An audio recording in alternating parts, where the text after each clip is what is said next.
Salam, hər vaxtınız xeyir olsun əziz izləyicilər. DİM 20 variant sınaq imtahanı, OTK 20 variant sınaq imtahanı test kitabından 3-cü qruplar üzrə olan sınaq izahlarıyla davam edirik. Bu dəfə isə sınaq imtahanı nömrə 2-nin Azərbaycan 11-15-ci əsrlərdə olan testin izahı ilə qarşınızdayam və bütün sualların izahı ilə sizləri tanış edəcəm. Birinci sualın izahına başlamamışdan əvvəl qeyd edərdim ki, istər ikinci, istərsə 3-cü qruplarımız üçün blok imtahanının birinci və ikinci mərhələsi üzrə olan sınaq qrupumuza qeydiyyatımız davam eləyir. Siz məhz qəbul imtahanlarında %100 nəticə göstərmək istəyirsinizsə, mövcud vəziyyətinizi daha da yaxşılaşdırmaq, çətinlik çəkdiyiniz mövzularda olan boşluqları aradan qaldırmaq və qəbul imtahanında düşə biləcək, qəbulda istifadə olunacaq olan suallarla, sual tipləri ilə tanış olmaq üçün sınaq qrupumuza qoşula bilərsiniz. Belə ki, siz Dövlət İmtahan Mərkəzinin əvvəlki illərdə həyata keçirdiyi qəbul imtahanlarının, model suallarının, Dövlət İmtahan Mərkəzi sınaqlarının, həmçinin qəbulda istifadə oluna biləcək sual və test tapşırıqlarından ibarət olan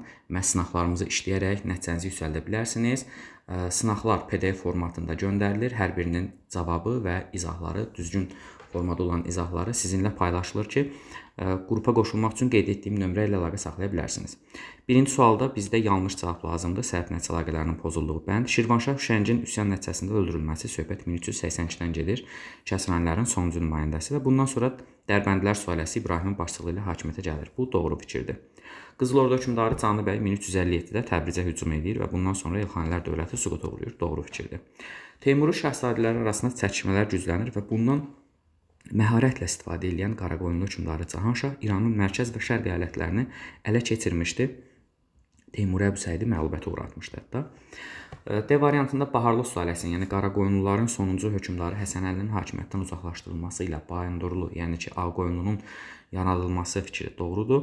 Otluqbeli döyüşü 1473-də baş verir. Bu döyüşdə Fatih Sultan Mehmedin qüvvələri Həsən Padşahın qüvvələrinə qalib gəlsə də, Azərbaycan şəhərlərinə daxil olması və yaxud da Azərbaycan torpaqlarını ələ keçirməsi fikri yanlışdır. O öz fikrinə, istəyinə müvəffəq ola bilmir.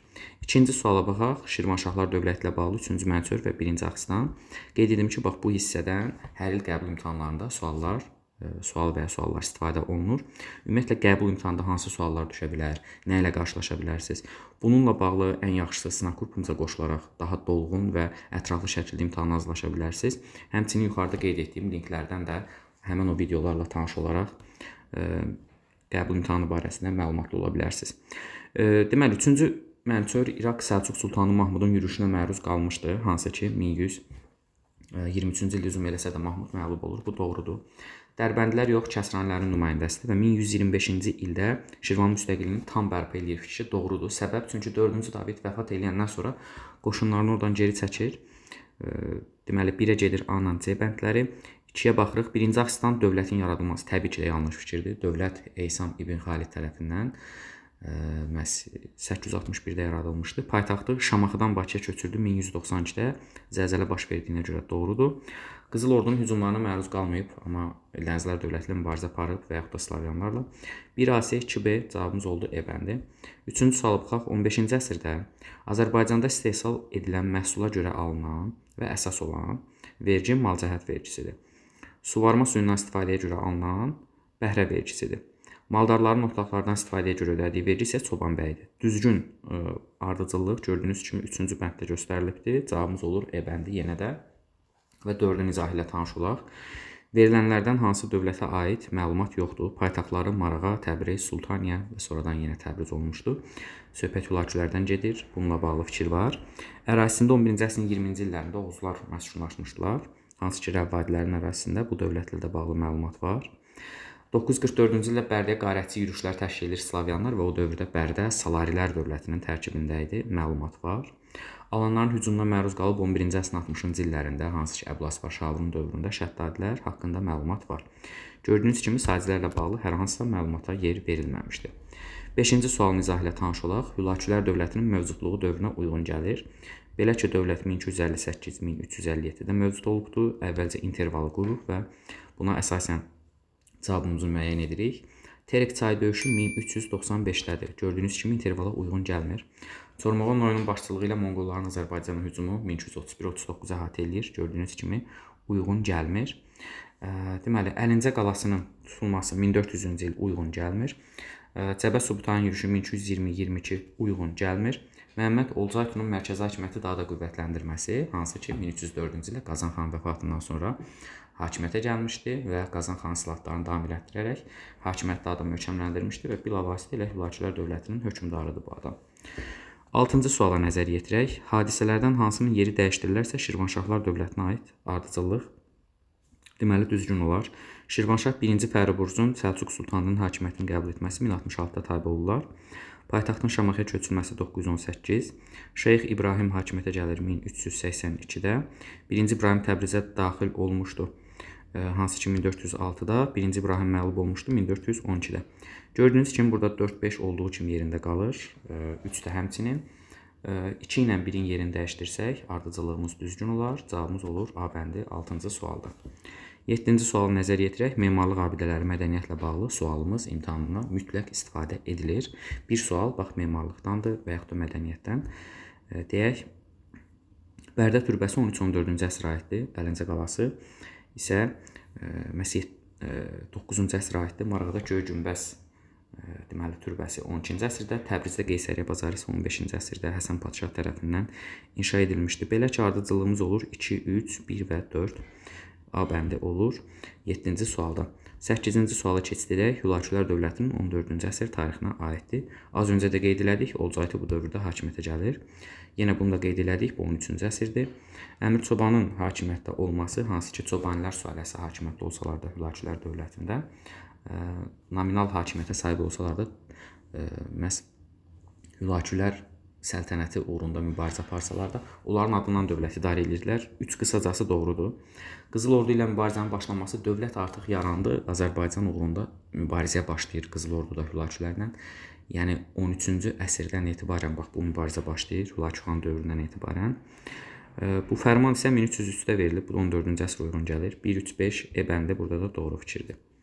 9-cu sualı nəzər yetirək. Daha gec baş verən hadisə hansıdır? Belə ki, Şeyx Üveysin Şirvanşahları özünə tabe etməsi 1367-dədir. Bu Cəlari hökmdarı Şeyx Üveys. Usta Bəndər üsyanı 1231-dədir. Axsunqurlərin süqutu 1227-dədir. Monqollar Azərbaycan şanlı baş çatdırır 1239-da. Digər hadisə isə 1406-da. Deməli, daha gec baş verən hadisə olur burada E bəndi.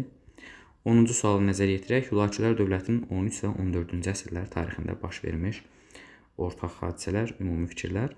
Osmanlının Hülakülərlə toqquşmasını qeyd edə bilməliyik. Qızıl Ordu dövləti ilə mübarizə aparılması təbii ki də və Azərbaycanda hakimiyyətdə idilər əlbəttə. Cəlarilər dövlətinin yürüşlərinə məruz qalması, Cəlarilər dövləti 1340-da yaranıbdır. 1359-da Cənuba, 1367-də isə Şimali Azərbaycan torpaqlarına yürüşlər eləyiblər. Yəni ki, həm dövlətin yaranmasına görə uyğun gəlmir, həm də o dövrə aid proses deyil. 2-3 C variantı qaldı. Burada bizə doğru fikirlər lazımdır. 11-ci sualda Cəlaləddin təyin etdiyi canişinlər Azərbaycanı taladı, bildiyiniz kimi vergiləri artırdılar. Xarəzmşah Cəlaləddinin adamları və bu nəticədə Bəndər üsyanı ilə nəticələndi. Qızıl Ordu hökmdarı Canlı bəy gəldi və Hülakülər dövlətinin varlığına son qoydu. Əlincə qalası Əmir Teymur tərəfindən 1400-də tutulur və bununla da Azərbaycanın işğalı Teymurilər tərəfindən başa çatdırılır. Çingiz xanın yox, Əmir Teymurun qurduğu dövlət tərəfindən işğal başa çatdırılır. 4 niyə yanlış imiş? Qızıl Ordu hökmdarı Toxtamış Azərbaycana hücum eləyir, talançı yürüşdü. Şirvanşahların süqutu isə 1538-dədir. Şah Təhmasib tərəfindən, yəni Toxtamışın 1385-ci il yürüşündən əlaqəsi yoxdur. 1-2 A bəndi olur. 12-ci suala baxaq, sxemi tamamlayaq. 15-ci əsrdə hakimiyyətdə olan Ağqoyunlu hökmdarı. Deməli, biz burada verilənlərə əsasən artıq müəyyən etməliyik ki, söhbət hansı hökmdardan gedir? Şeyx Heydərin öldürüldüyü döyüşdə iştirak etmişdir. Şeyx Heydər öldürülübdür 1488-ci ildə baş verən Şahdağı döyüşündə. Həmin o döyüş zamanı da Ağqoyunlu dövlətində hakimiyyətdə Sultan Yaqub idi. Sultan Yaqub isə atasının Şirvanşahlarla dostluq əlaqəsini davam elətdirmişdi. Bir, burada sxemə aid ola bilər. Əbhər sazişi 1500-cü ildə məhz əmioğlanları arasında Mirzə ilə Murad arasında imzalanmışdı. Digər hökmdarlarla müqayisədə daha çox soyurqal paylamışdı. Xeyr, bunu aid etmək olmaz Yaquba. Hakimiyyət dövründə ölkə daxilinin nisbi sabitlik hökm sürürdü. Təbii ki də Şeyx Cüneydin öldürüldüyü döyüşdə iştirak etmişdir. Cahan Şahla Şirvanşah Xəlilullah 1460 Samur döyüşündə. 13-cü sualın izahı ilə tanış olaq. Şirvanşahlar, Cəlalilər və Şəki hakimliyinə aid oxşar cəhət. Osmanlı ilə mübarizənin aparılması Şirvanşahların 1402 Ankara döyüşünə aid edə bilərik. Lakin Şəkin də hətta aid eləmək olar. Lakin Cəlalilərin Osmanlı ilə mübarizəsini qeyd edə bilmərik. Eyni əsrdə yaranmaları. Şirvanşahlar 9-cu əsr. Şəki hakimliyi də 9-cu əsr. Amma Cəlalilər dövləti 1340-14-cü əsrdir. Monqolların Azərbaycana ikinci yürüşü zamanı süquta uğrayıbdır. Əsla Monqolların ikinci yürüşü zamanı qeyd edə bilmərik bunu. Osmanlı dövləti ilə müttəfiqlik münasibətləri yenə qeyd etmək olmaz. Teymurilərlə mübarizənin aparılması, Şirvanşahlar əvvəl müttəfiqlik. Əmir Teymurun vəfatından sonra isə mübarizə aparmışlar. Cəlalilər həmçinin mübarizə şəraitində olmuşdur Teymurilərlə, çünki Azərbaycanda möhkəmlənməyə çalışırdılar. Şəki hakimliyi də əvvəlcə yenə Teymurilərlə mübarizə aparsalar da Əmir Teymurun yürüşləri zamanı, lakin sonradan Şirvanşah İbrahimin təşəbbüsü ilə dostluq əlaqələri saxlamışlar. Ümumilikdə yəni Teymurilərlə mübarizə hər üç dövlətə, hakimliyə aid qeyd etmək olar. 13-cü sualda cavabımız oldu E bəndi. Tiflis müsəlman əmirliyinin ləğv olunduğu döyüş məhz Didqori döyüşüdür. Elə Didqori ilə başlayan bir cavabımız var. Teymurilərin Azərbaycanda hakimiyyətinə 1408 Sərqurudla son qoyulur və 1467 Muş döyüşü ilə də Qaraqoyunluların tənəzzülü sürətlənir, süqutu sürətlənir. 15-ci sualın izahına baxaq, uyğunluğumuza. Deməli, bir sıra islahatlar keçirilərək 20-yə qədər vergi ləğv etmişdi. Osmanlı nümunəsində idarəçilik forması deməli yaratmağa çalışır.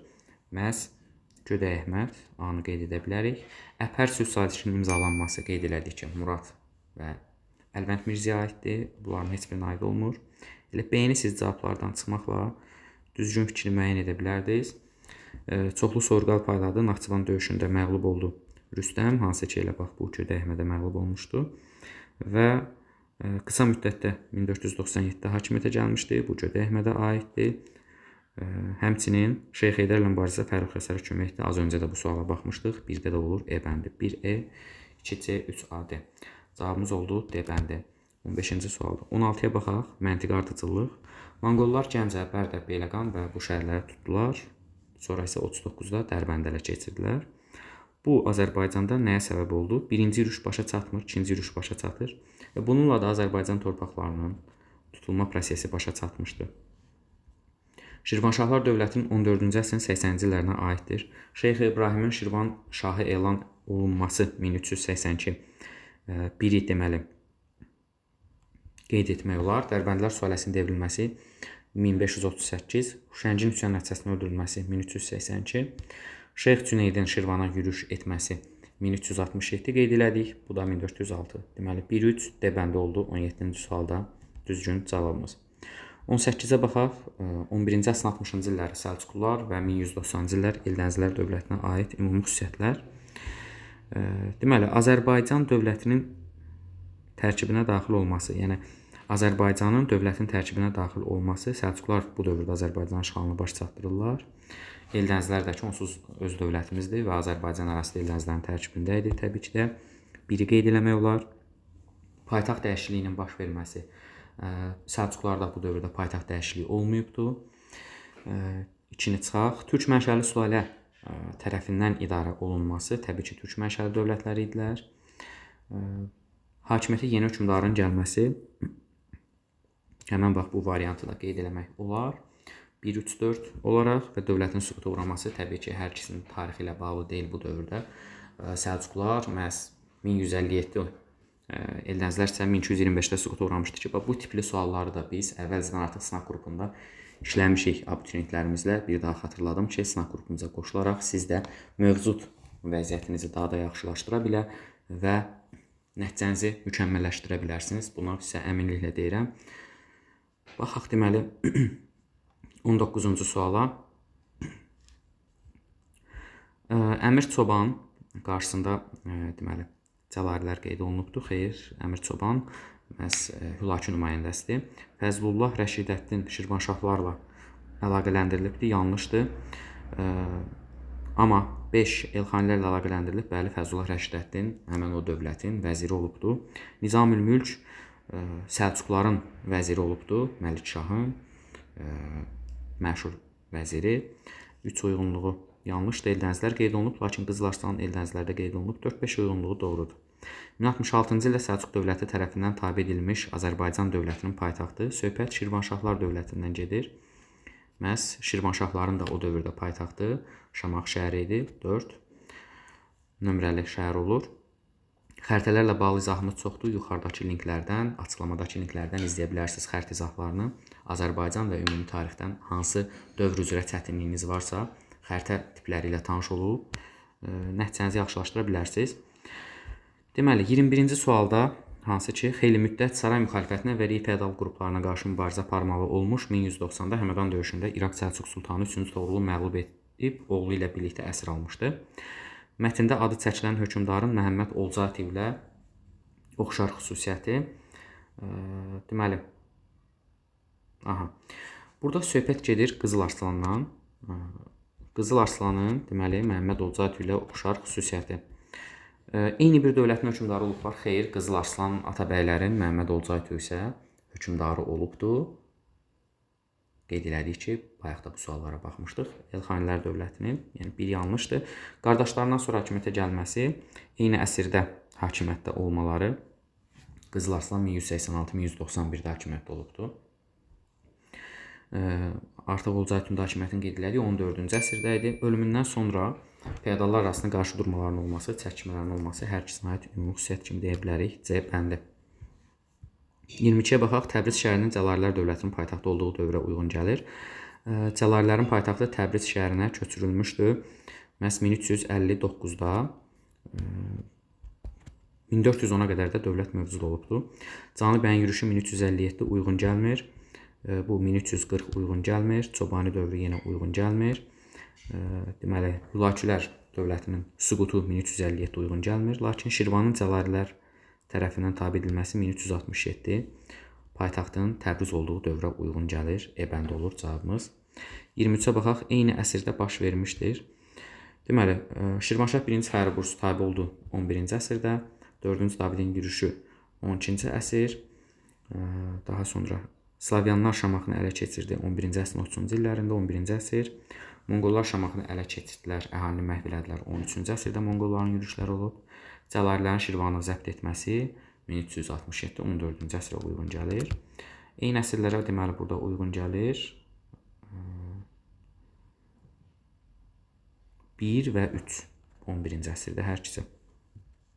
Sacilər dövlətindən fərqli olaraq Salarilər dövləti Azərbaycan şimalda yaranıbdır, xeyr, hər ikisi cənubda yaranıb. 10-cu əsrdə yaranıbdırmı? Sacilər 898, Salari 941, 10-cu əsrdə yaranıb. 2.